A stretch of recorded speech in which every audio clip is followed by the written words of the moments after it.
Thank you very much. Our final speaker is going to be Congressman Istook. I hope he'll mention whether states' rights will bring back the scourge of oleomargarine and whether that's one of the risks we have to avoid. Well, I recall studying that in law school because Congress decreed back then when they didn't want to undercut butter, so you could not sell yellow margarine.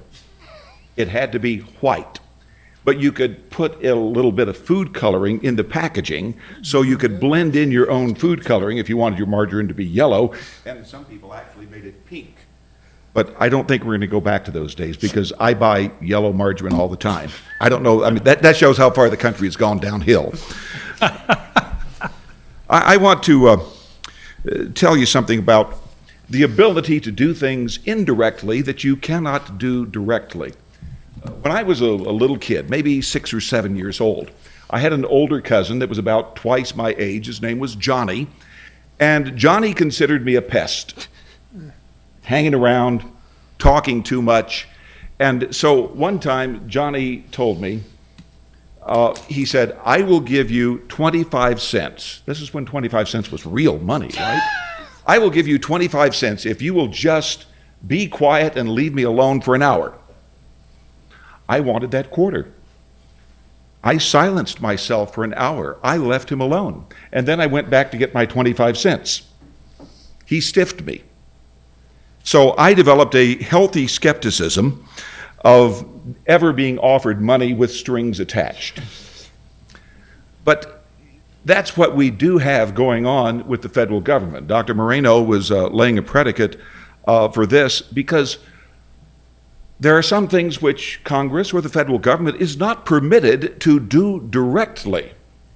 It's not within the express or enumerated powers or those considered reasonable and necessary to carry those out. So the federal government is not permitted to do things by dictate. However, it is permitted to provide incentives for someone to do something. You know, if Johnny said, you know, I'm just going to punch you out until you leave me alone, he would have gotten in trouble. He knew that was not permitted, so he tried to bribe me with the promise of money. That's what happens with the federal government, things that it cannot do directly. Dr. Moreno alluded to the Sebelius decision. NFIBP Sebelius decided 3 years ago by the U.S. Supreme Court, where they said, yes, as a whole, the Affordable Care Act, Obamacare, is constitutional. However, this requirement that dictates the states, because they've already got the Medicaid program, they must expand it with all the extra expense, that's an unconstitutional exercise of federal authority. But they left it possible for the federal government to offer financial incentives for states to do that, as opposed to just dictating that they must do it. And again, that which the government was not permitted to do directly, they were allowed to do indirectly. Now, we have seen the expansion of this over the years since the origin, call it the New Deal or whenever you want to say it, began. We've seen the expansion of that until today. Each year, the federal government is providing $645 billion in federal funds to state and local governments if they will do things that the feds want them to do. Now, I know of different people that have been convicted at times for bribery. Nobody that I ever know was convicted for offering a $645 billion bribe. But yet that is what, in essence, is going on. And it's the homogenization of everything. Everything has to follow the federal dictates. We all must be alike. Every state has to have programs run the same way.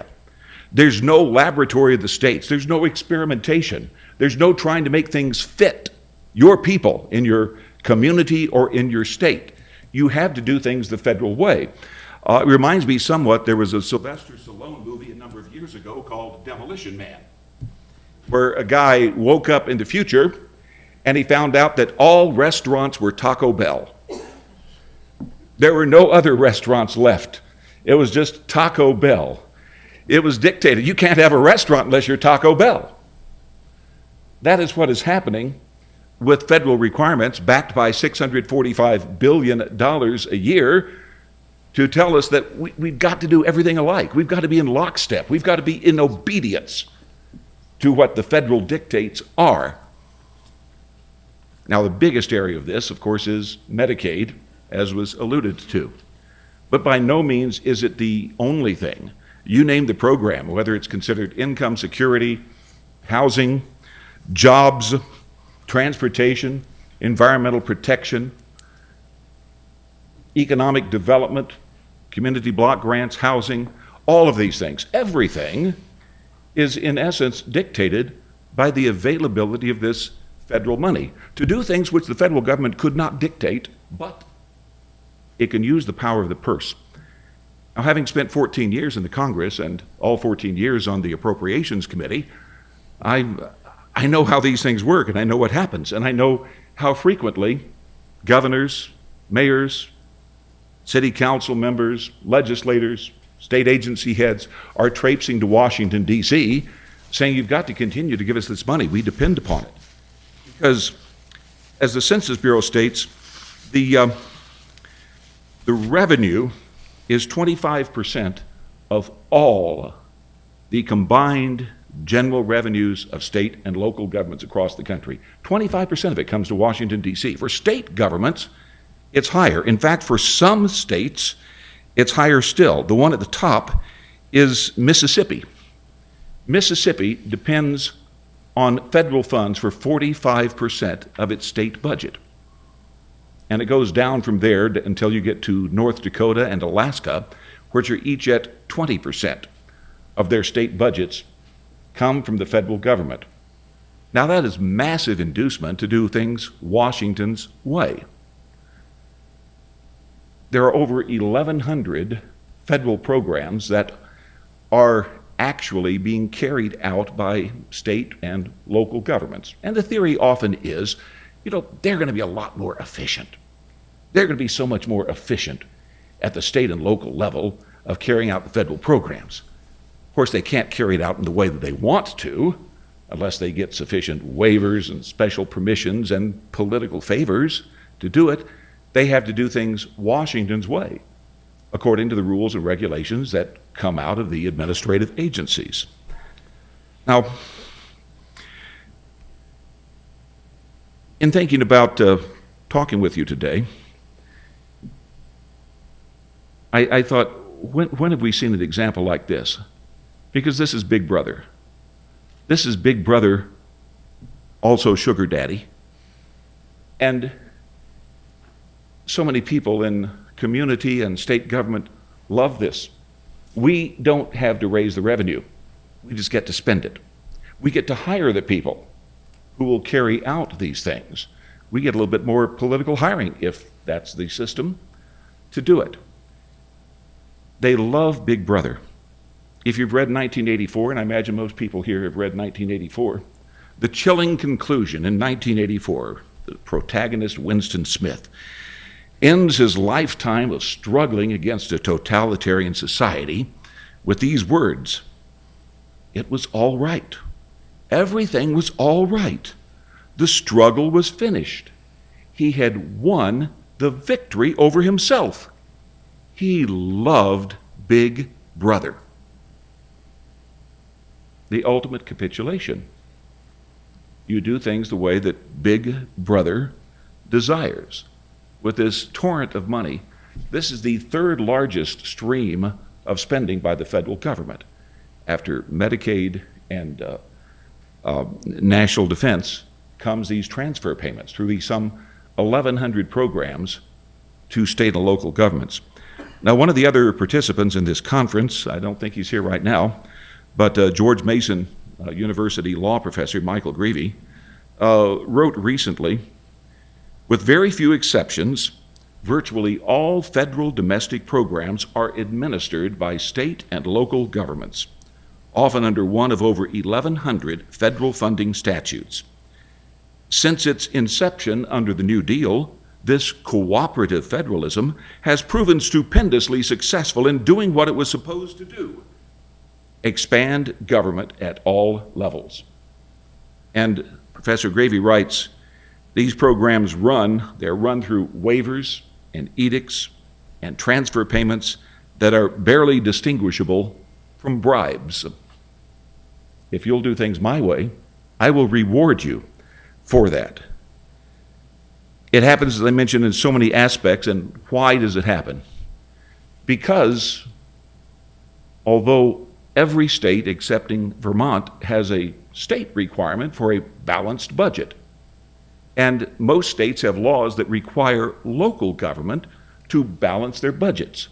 But in the absence of a balanced budget requirement in the U.S. Constitution, the federal government is a source of money that can be borrowed, and borrowed freely, and borrowed endlessly, and then turn around and give the money to state and local governments, if, of course, they will dance to the tune that comes out of Washington, D.C.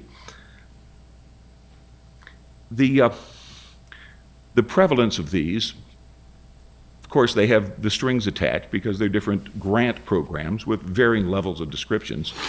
At one time, this was during the Richard Nixon presidency, we had a program of what was called revenue sharing. Several billion dollars a year flowed from the federal government to the localities and the states just under basically a population-based formula. You got money with no strings attached. And I recall serving on a city council during that era and serving in state government during that era. And we had conversations, gee, what are we going to do with this money? Now, in our particular area in Oklahoma, we said, well, we never know how long this money is going to last. Let's just use it for one-time expenditures, capital improvements and such. But a lot of communities were using it for repetitive expenses, such as paying their police and paying their firemen. And when Ronald Reagan became president, he looked at this program and said, why are we borrowing money to send it to state and local governments so that they don't have to raise it, but they get to spend it? We can't afford to do that. And the revenue sharing program, after some big political battles, was terminated. But these grants and aid programs were not terminated, and they have continued, and they have continued to grow on this.